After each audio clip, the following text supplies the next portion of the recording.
A little bit of a word study. All of these words are going to be in the book of Proverbs that we're studying. So we started with Proverbs 15 this morning. School is starting this week, so as you think of that, or to say school, the school for teachers is starting this week. So as you think of that and think of the teachers, there's still some work to get done, but a lot has been done. Different classrooms moved around, boards moved, that type of thing. And it's going to be exciting time because we have our open house this Thursday as opposed to the second week of school. And it happens to be that this Thursday is going to be the hottest day of the week. I think a high of 91 is what's predicted. It's been back and forth between the upper 80s and lower 90s. But you know how this building is, especially in the evening. So pray, because I know the Lord can make the weather calmer. Of course, we can do other things ourselves, but it'd be nice to see the Lord do something special for us in that way. But just pray for the teachers as they prepare this week, as we have our in-service meetings and everything. So starting in chapter 15, we're going to do a word study a little bit on, and I've titled it, Choosing the Better. Choosing the Better. And it's verse 16 is where we're going to start, or actually 16 and 17 there. It says, Better is little with the fear of the Lord, than great treasure and trouble therewith. Better is a dinner of herbs where love is than a stalled ox and hatred therewith. Let's open up in a word of prayer this morning. Father, we're grateful for your love for us, for the time that we have to study in your word, to think about the things that you have offered for us to be able to understand you in a better way. And Lord, as we have the privilege of having your word, I pray that we would not neglect that opportunity, that Father, as often as we have the need, Lord, and the desire, and the Lord, especially just the opportunity, Lord, to read your word, to listen to your word, to meditate on it, that we would do that. That, Lord, our hearts would desire to know you in a better way, that we can know who you are, that we can know how you affect us in our lives. We ask this all in Jesus' name. Amen. We have in these verses here, the word better and choosing the better is what the focus is going to be on. And so the one thing I noticed, though, as I was going through these words in the book of Proverbs, I looked up where those words are in the Old Testament, that same Hebrew word for better. And it's translated in several different ways, but for the most part, it's translated good. For instance, in creation, when God said, and it was good, when he's talking about the different days of creation. He's talking about fair, for instance, Rebecca, to look upon, she was fair to look upon, and so good to look at. And talking about best, that it was the best choice of something. And so just like the tree of the knowledge of good and evil, and that to choose good as opposed to evil. Now, whenever I think of better, and every time I looked at it in Proverbs, I always thought about, okay, so it's better to do this than to be this way. But if you look at all the verses that we're going to look at here, and we'll go through these a little bit quickly right now, but then I'll go back and look at two particular areas. But it's really comparing two different things. And so let's look at them and see if you can really get the good against what the other thing that it's really talking about in these verses. And so go to, you have these two verses here we just read. Go to chapter 16 right there on my Bible, right on the same area, in verse 8. It says, Better is a little with righteousness than great revenues without right. And then drop down to verse 16. Verse 16 says, How much better is it to get wisdom than gold, and to get understanding rather to be chosen than silver? And then verse 19, Better it is to be of an humble spirit with the lowly than to divide the spoil with the proud. And then one chapter over, chapter 17, verse 1. Better is a dry morsel and quietness therewith than a house full of sacrifices with strife. And then verse 19:1. Better is the poor that walketh in his integrity than he that is perverse in his lips and is a fool. And then all the way to chapter 28 in verse 6. It says, Better is the poor that walketh in his uprightness than he that is perverse in his ways, though he be rich. Now, I don't know if you picked up on it, and I had never really picked up on it myself as far as there is a common thread. Of course, the better for the good side is one common thread, but there's another common thread on the opposite part. Did anybody pick it out, or did you pick out at least something you at least saw in most of them? I'll give you a chance. If you need those verses again, it's chapter 15, 16, and 17, 16, 8, 16, and 19, 17, 1, 19, 1, and 28, 6. Give you a little minute here to sort of concentrate on that. I tell you, it's something that really, really fits for our day and our culture, in particular the American culture, more than anything. Any ideas? I saw Haley scratch her head there for a second. I thought she was raising her hand. I better take my glasses off so I can see clearly for this. And that was the theme that I had gotten. Poverty versus, and not necessarily poverty, but the opposite of being rich, which can be poverty, but it doesn't need to be poverty. It can mean just having what you need, or having just enough, was the theme that I picked out in that. And I had never noticed that before. But as we go through each of these verses, you can see them as we go through. So let's go back to verse 16 of chapter 15. This one is fairly easy to see. Better is little with the fear of the Lord than great treasure and trouble therewith. And treasures giving you trouble. And we know that James warned those that were rich, those that had more than enough. And Jesus talked about how it was more difficult for a camel, or easier for a camel to go through the eye of a needle than for the rich to enter into heaven. When he met the young ruler who had great riches and didn't want to give those up to follow Christ. And so I know that, and well, we'll continue on. Let's look at verse 17. 17, same thing. Better is a dinner of herbs where love is than a stalled ox and hatred therewith.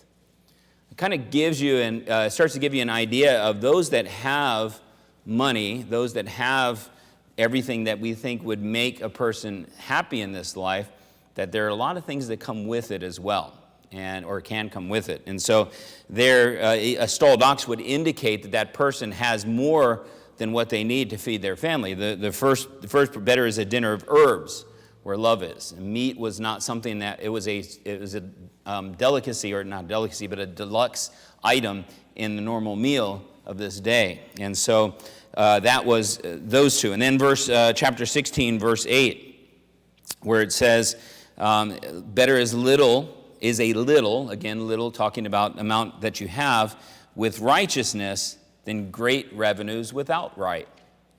And so again, you focus on the idea that those that have great riches, there is a tendency to, in some cases, many cases, that those that have those things, that many times they get them with by means and circumstances that may not be the most upright circumstances, or it may cause you. For instance, it was warned about judges being perverted through bribery, that type of thing in these days. And in verse 16 of chapter 16, says, how much better it is it to get wisdom than gold, with an exclamation point, proclaiming how much better it is to get wisdom than gold, and then to get understanding rather to be chosen than silver. And how often people, and Christians included, we choose to go after the riches of this world as opposed to the wisdom of God and the understanding of God's word, much more important and much more valuable than those two things. But yet we have a tendency to focus more. Part of it's our society, part of it's our culture, part of it's just our sin nature that wants us or leads us in that direction. And then verse 19, where it says, better it is to be of an humble spirit with the lowly than to divide the spoil with the proud. Who would that remind you of in the Bible? What type of people might you see that would fit that description of those that are the proud, who were also apparently rich because they had the spoil. There was one in particular that came to mind for me, but is there something that reminds you of that, or a character in the Bible that would remind you of that type of person? I think about those that Jesus talked about who were acting as if they were so righteous and praying for the widows whose houses they could have easily saved, and saved those widows from basically destruction in their lives, these poor widows, where they could have done it, and they're acting as if they really care. But as James told us also, if you tell somebody, go and be blessed, and they have need of something, you don't give it to them, then you're really not meeting their needs. And of those people that were that way, that's what it reminded me of. Then go to verse 19 there in chapter 16 of Proverbs. It says, better it is, I think that's the one I just did, isn't it? Yes, it is. Then divide the spoil with the proverb. Well, then go on to chapter 17, verse 1. So chapter 17, verse 1. Better is a dry morsel and quietness therewith than a house full of sacrifices with strife. Now, I know some of your minds, you go to the maybe a house full of children that they cause you a lot of pain in your ears, or just extra stress because they're constantly doing something, running around screaming and all the things. But or even maybe a husband and wife that don't get together, or maybe a husband might imagine the wife who's constantly badgering him, or the husband who's constantly roaring and growling at his wife about why she's not doing this, that. I don't think that's really what this is talking about. I think it's just talking about the fact that, first of all, better is a dry morsel. Morsel is small amount of food. This is somebody who is subsisting on a little, somebody who has little. And then a house full of sacrifices, but with those sacrifices, it's strife. I couldn't tell you the number of times in dealing with students in school and their parents and thinking about, and I'm not against them having things, that's not it at all. But many times the parent's response to make a child happy is to give them what they want, whereas that may not be the best thing for them. And I'm not saying that it's wrong to give gifts to their children at all. That is not the case. But many times these children feel like they have to have, and the parents even feel the same way, that these children have to have certain things, when truly that is not need in the sense of what they're thinking. For many years, we didn't have a cell phone. I know there's some that don't have a cell phone here. My wife and I didn't have a cell phone, and I wanted to get one, mainly because there were times when I wanted to be able to contact my wife and know where she was when there was an incident that happened one time. I say incident. She was out visiting one of our students on her own, and it was out pretty far away from where we lived, and it was late at night, and she wasn't back. And I had no way whatsoever to contact her. And it just drove me crazy that I couldn't. Now, maybe that's my desire for self-control, or for control of her in a situation and not trusting the Lord. And I did trust the Lord, but I was very nervous about whether or not something was wrong, whether the car had broken down, whether there was a flat tire. And it was nighttime, it was dark. And, but, she finally came back and she said, I got lost on the way back, couldn't figure out where I was. It took me a while to figure out where I was.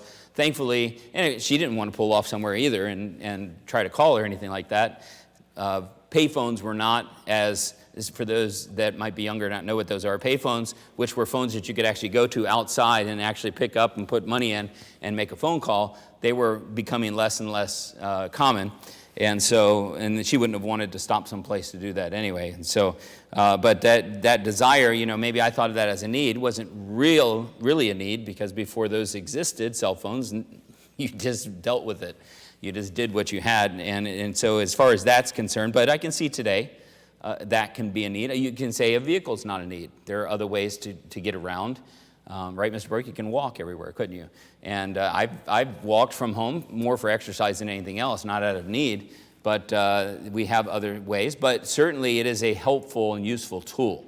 And so that's not the type of thing we're talking about, though. We're talking about somebody who has just what they need, but they're satisfied. They're happy with that. And then the person who has plenty but yet they're not satisfied. They're not happy. And then the next one in chapter 28. In chapter 28, verse 6, where it says, "Better is the poor that walketh in his uprightness than he that is perverse in his ways, though he be rich." Those last two verses, chapter 19:1, and I'll just go back quickly. It talks about the person who is walking in his integrity in verse 19:1, and it says, "But the other person is one that's perverse in his lips." In other words, he's crooked in his lips. He's a liar.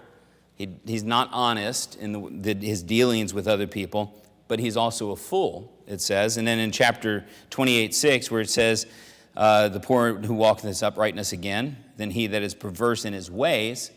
So it's not just his mouth, but it's his actions that are crooked, his actions that are false. And then also that he, even though he is rich, that indicates right there again that danger of riches and what it can do to someone. And we know all too well of situations where people desiring to be rich and the things that they'll do in order to get those riches. Riches never satisfy, because the longing and need that we have is going to be something much greater than riches can fill. Go ahead.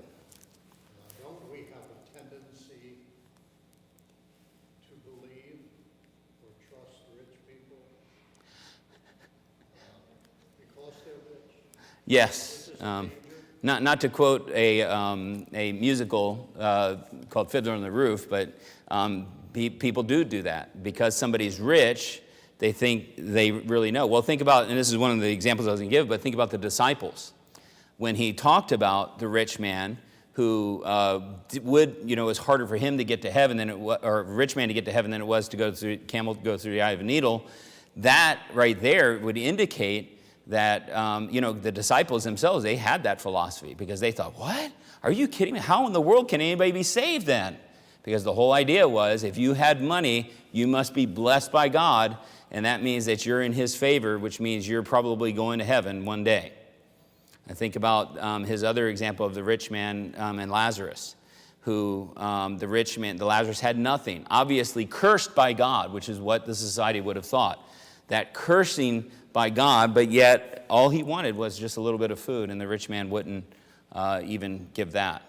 And as Abraham, in Jesus' story, described Abraham speaking to the rich man and saying, you had everything. You had great opportunity to know who God was, and yet you missed that opportunity. And then he got concerned about his family, because he knew that they were the same way. And he said, if they won't even listen to God's word, there's no hope, even if somebody came back from the dead. And that really, just a little side note there, that is an interesting thing to think about. He knew he was in a place where he had no opportunity to go anywhere else. He was stuck in hell, is where he was. And he knew that Lazarus, though, that was an opportunity. And if you think about, and I don't know how this fits all in the Old Testament, but Samuel came back when he was called up by the witch at Endor. He came back, even though he was dead already, but he was able to be brought back to be able to speak on the earth.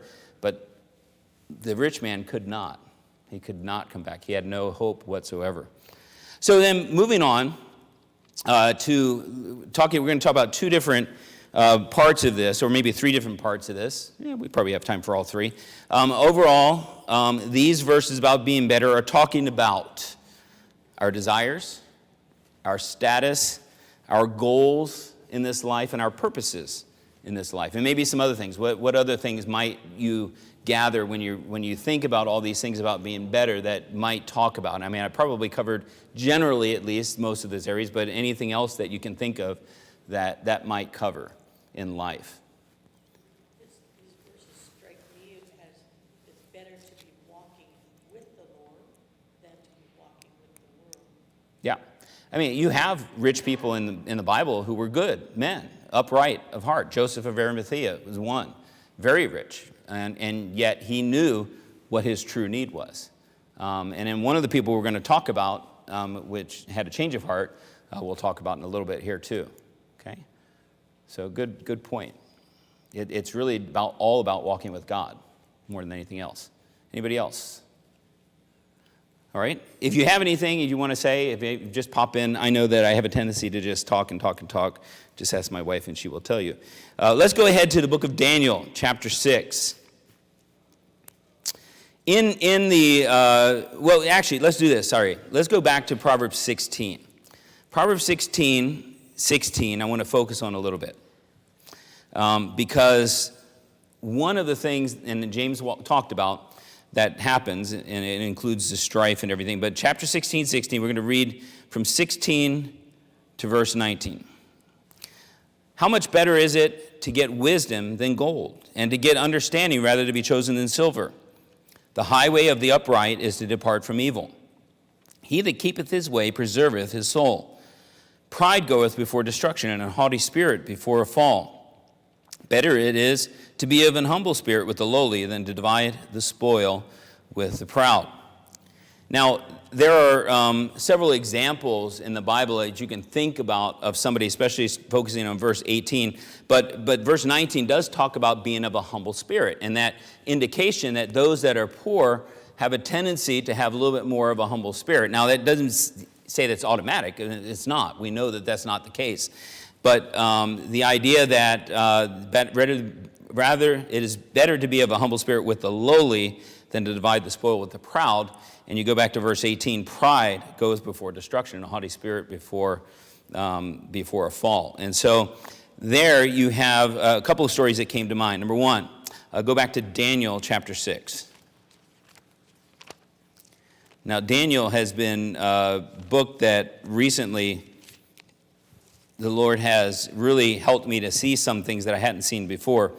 But in this particular story, sometimes those that are rich and have a tendency to have pride affect them, and here's one of them. It says, "It pleased Darius to set up over the kingdom 120 princes, which should be over the whole kingdom, and over these 3 presidents, of whom Daniel was first, and the princes might give accounts unto them, and the king should have no damage.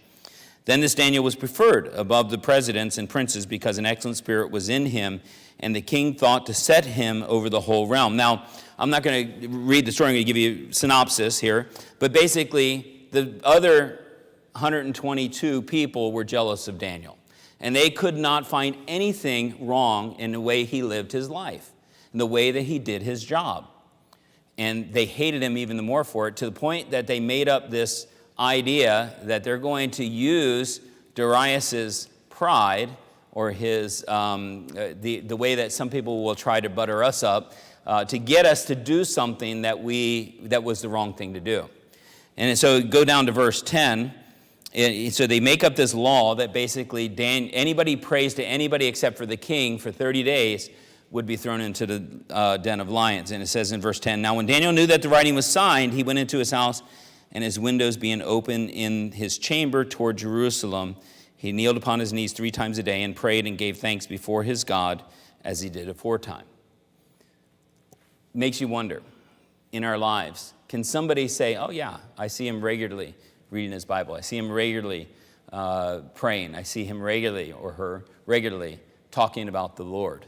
I see him or her concerned for others, doing for others, helping others." And I think that those things that we talk about, choosing the better, that it is reflected in our testimony, in our lives. And so it says that they came to, in verse 11, "Then these men assembled and found Daniel praying and made supplication before his God. Then they came near and spake before the king concerning the king's decree. Hast thou not signed a decree that every man that shall ask a petition of any god or man within 30 days, save of thee, O king, shall be cast into a den of lions?" The king answered and said, "The thing is true, according to the law of the Medes and Persians, which altereth not." In other words, he couldn't change the law once it's made. "And then answered they and said before the king that Daniel, which is of the children of the captivity of Judah, regardeth not thee, O king, nor the decree that thou hast signed, but maketh his petition 3 times a day. Then the king, when he heard these words, was sore displeased with himself." Now, I am very knowledgeable of this feeling, where you say something and then you realize later, or even right away, that that was not the best thing to say. That was not the right thing to say, and that you regret what you've done. Now, many times when we do that, it's easy for us to take care of it. You go to the person and say, I'm so sorry, I shouldn't have said that, it was wrong, and then you take care of it that way. But when you are in a leadership position, and when you're a Christian around people who are not Christians, many times they won't let you get away with it. Now, sometimes they'll be impressed that you actually admit it. Some people will, but many times people will want to take advantage of that.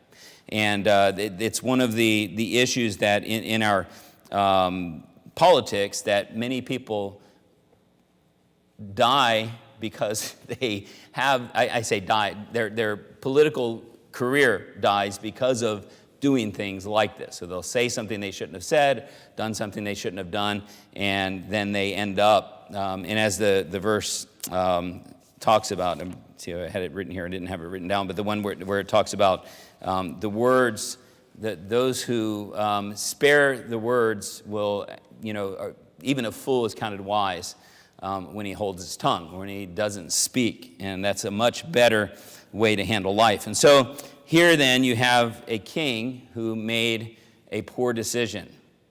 But what did he do? What did the king do? It says that in verse number 14, then the king, when he heard these words, sore displeased himself, and set his heart on Daniel to deliver him, and he labored till the going down of the sun to deliver him. And these men assembled unto the king and said unto the king, Know, O king, that the law of the Medes and Persians is that no decree nor statute which the king establisheth may be changed. You can't do anything about this. We've got you.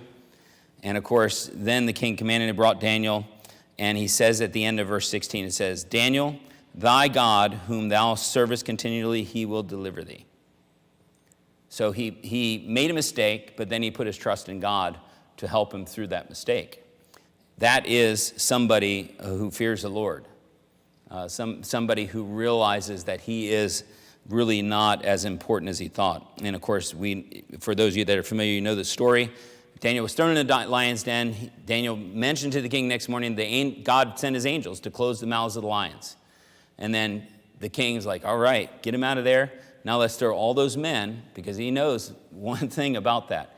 He cannot trust them to be leaders in his kingdom, because they are all about themselves. They are not about what Darius wanted to do with the kingdom. They are not about his quote-unquote ministry, which he doesn't have a ministry, but in that sense, but he does have responsibility. And they were not really on his side. And so he wanted to make sure that was taken care of forever. So let's go to another story. Mark chapter 6. And here you have somebody who was not learning from his mistakes.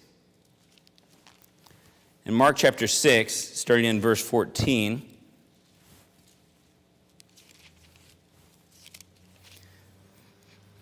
it says, And King Herod heard of him, for his name was spread abroad. He's talking about Jesus there, and he said that John the Baptist was risen from the dead, and therefore mighty works to show forth themselves in him.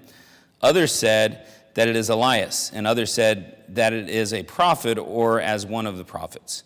But when Herod heard thereof, he said, It is John, whom I beheaded. He is risen from the dead. Now, Herod's saying this because he's fearful, because he knows what he had done was wrong. But in verse 17, it says, For Herod himself had sent forth and laid hold upon John, and bound him in prison for Herodias' sake, his brother Philip's wife, for he had married her.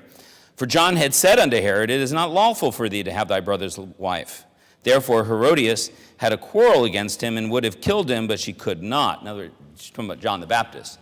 She was the one that really probably pushed things of what was going on between her and Herod and Herod's brother.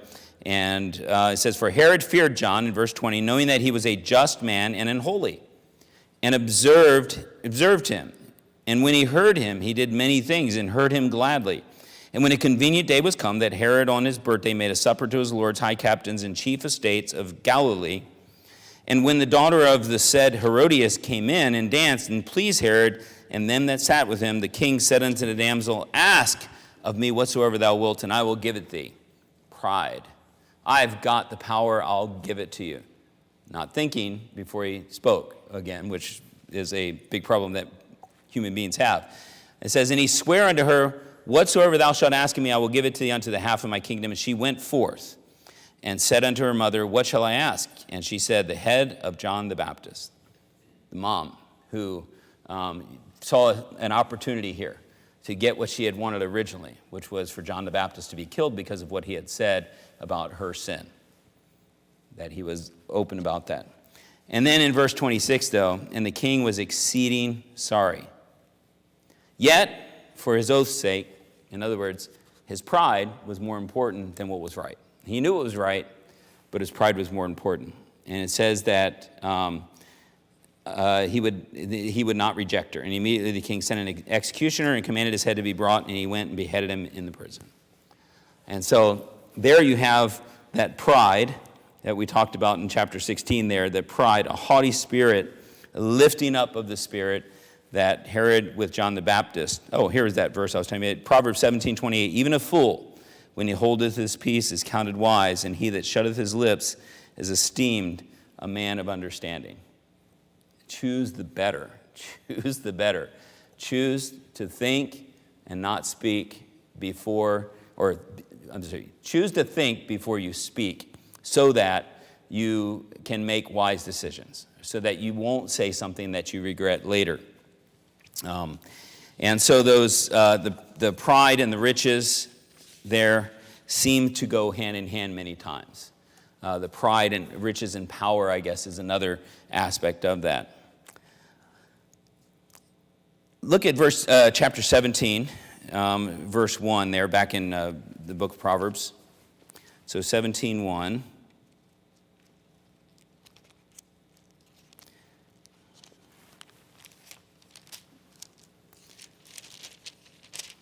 There is one more that we'll look at in a moment, one more person from New Testament. But chapter 17, verse 1, better is a dry morsel and quietness therewith than a house full of sacrifices with strife. Now, not talking about just an individual house in this particular story that's coming up, but talking about how people feel about someone because of what they do, because of who they are.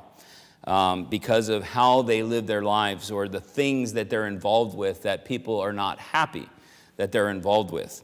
And we look at, there's a tendency for Christians to think the same way that the Jewish people of Jesus' day were, and that was, if you're blessed, you must be spiritual. But there was one group of people they didn't think about that, think that way about, and that was the tax collectors. So we're going to talk about Luke chapter 19, verse 1. So go to Luke 19, verse 1. And in that chapter, it talks about a man named Zacchaeus. Zacchaeus, I can relate to, mainly because he was a short man and I'm a short man. And I get around taller people and I don't feel bad. I used to take advantage of it when I was a kid because I was really into sports and I was very hard to catch because I would run under people's arms and legs, not really their legs actually, but run under their arms. They couldn't tackle me, they couldn't grab me, and I was very fast, and so that was advantageous. But as you get older, I remember when I was 16 years old, here I am 16 years old, and I'm driving, for some of you would know, an Oldsmobile Delta 88, as people would call a boat today. It was a large vehicle, and the seats were so far down from the steering wheel, I had to sit on a big pillow to be able to see over top of the steering wheel. Now, I've seen people drive like this before, where they have their hands way up on the steering wheel and they can barely get their eyes up over the steering wheel to see what's going on, which makes me a little bit nervous when I'm driving next to them. But I had to, I just couldn't. My dad taught me you have to see the front of the hood of the car in order to be able to drive well. And so that was it was a big pillow that I sat on to be able to see over top of this steering wheel. All right, and so here in chapter 19, you said, and Jesus entered, verse 1, it says, and Jesus entered and passed through Jericho. And behold, there was a man named Zacchaeus, which was the chief among the publicans, and he was rich. And he sought to see Jesus who he was, and could not for the press, because he was little of stature. And he ran before and climbed up into a sycamore tree to see him, for he was to pass that way. And when Jesus came to the place, he looked up and saw him, and said unto him, Zacchaeus, make haste and come down, for today I must abide at thy house. And he made haste and came down and received him joyfully. And when they saw it, they all murmured, saying that he was gone to be a guest with a man that is a sinner. And Zacchaeus stood and said unto the Lord. Now, we'll get to some of these points again, but it says, Behold, Lord, the half of my goods I give unto the poor, and if I have taken anything from any man by false accusation, I restore him fourfold. And Jesus said unto him, This day is salvation come to this house, for so much as he also is a son of Abraham. For the Son of Man is come to seek and to save that which was lost. So look at some main points of Zacchaeus' response when Jesus asked him to come. First of all, you see that Zacchaeus has an overwhelming desire to know Jesus or know about Jesus. He just wanted to see him so badly, to the point, now I don't know how easy it was for people back then to climb trees. I could probably climb a tree now, but I'd get up there, you'd have to call the fire department to get me back down. And it might not get back up there. I'm sure I'd have a lot of scrapes and bruises and everything else as I was climbing. But let's imagine that in a sycamore tree, and I don't know anybody know anything about a sycamore tree, how it is? Is it easy to climb because it has more branches lower, or? But the one thing, it has a loose bark. Oh, okay. Make it a little bit dangerous. Okay, so Mr. Hodgins said it has loose bark, which would make it a little bit more dangerous to climb and a little bit more difficult to climb, but it didn't bother Zacchaeus, and so Zacchaeus moved up there. And it says he wanted to see him so badly that he ran ahead to find a place where he could get up to where he could see him, because he was a short guy and he couldn't see him. And you remember the woman who wanted to touch Jesus' garment because of the issue of blood. She wanted so badly, she was reaching, all I have to do is reach his garment. And finally she got to him. And then the disciples, when Jesus asked, who touched me? He says, are you kidding me? All these people are here touching you. What are you talking about? Who touched you? Everybody has touched you. And then he knew that one person. And so that's Zacchaeus. And he can't get through. He can't go under people's legs. And he can't, push through. He's a small guy. He can't do that. And so, but he had that overwhelming desire. So he figured out a plan. This is what I'm going to do. I'm going to go this way and find him. Now, he showed... What other things do you think that Zacchaeus showed in this story of what happened here? With his pronouncement, with his actions, what would you come up with of things that you feel like he was doing? Or that showed what character in his life? Okay? It was so important. He figured out how to get to know Jesus. How many times have you heard stories of people who were searching and searching and searching for the truth, and they just kept searching until they finally found what they needed? Okay, what else? Look at some of the other things of once he had gone to the house and what had happened. My wife says determination. Determination? Absolutely. Determination not only in wanting to see Jesus, but once he met him, once he realized who he really was, and Jesus, of course, pronounced in the end that salvation had come to him. The lights just went on up there, sorry. You were wondering, you're like, no, that wasn't anything of my speaking or anything like that, trust me. But he wanted to show his change of heart. How did he show his change of heart? How did he do that? Go ahead, Mrs. Hodgins.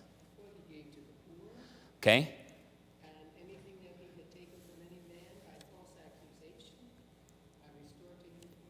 So he gave up his riches for Christ. He was willing to give up everything for Christ. Unlike the rich ruler who came to Jesus, and because he had great riches, he didn't want to give them up.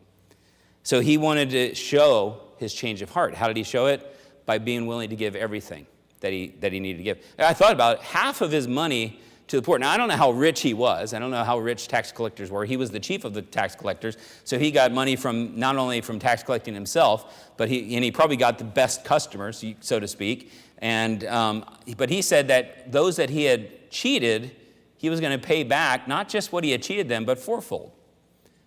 Which to me would indicate, how could he have that much money? Well, he might not have had that much money left once he was done. He was willing to give it all up. And basically money became worthless to him because he had found the one thing that was the most valuable thing that he could. And he wanted to make things right, and he wanted to serve God. He wanted to do what was right. he didn't care what people said about him. He did before. It probably hurt him when people would turn away from him, or they'd talk about him behind his back, or they would say some things. And he always compensated that with probably his money and the things that he had. But he realized that those things really weren't enough.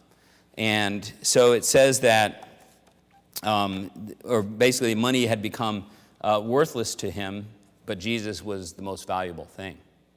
And so now I'm not asking you to give half your money to the poor. I'm not asking you to pay back fourfold for someone that you may have cheated at some time in your life, and maybe, and some of us might consider whether we've done that or not, and what the Lord might want you to do. But the truth is that what we're understanding here is that there is something so much more important than the riches of this world, and that is that relationship with Christ that we can have, that is such a value that we can't even imagine in our day. Any thoughts or comments? Any other? Yes, sir. I think the word repentance should be used there because he was repentant. I often wonder what Zacchaeus thought about the fact that, never having seen Jesus, he said to him, Zacchaeus. I mean, there's something pretty significant about the fact that the Lord gave him his name, said to him, Zacchaeus. He must have been flabbergasted. Yep. So, and now the one, not to argue against what you said, it's very true. How did he know Zacchaeus' name? Well, he may have heard somebody say, oh, there's that tax collector, Zacchaeus. Lord, you don't want to go this way. Remember how the disciples would constantly try to keep God or Jesus from doing certain things because they thought it would be a horrible thing for him to do. And of course, his whole mindset was completely different. And he was trying to reach people. And Zacchaeus, just hearing your name, he's talking to me. I want to see him. He's talking, and he's coming to my house. That's exciting. Is he in your house? Is a good question to think about. And do people see him when they come over to visit? So, all right. Any other thoughts or comments? Thank you, Brother Hodges. That was good. All right. Well, let's go ahead and close in a word of prayer. I'll go ahead and pray. Father, we thank you for your goodness to us.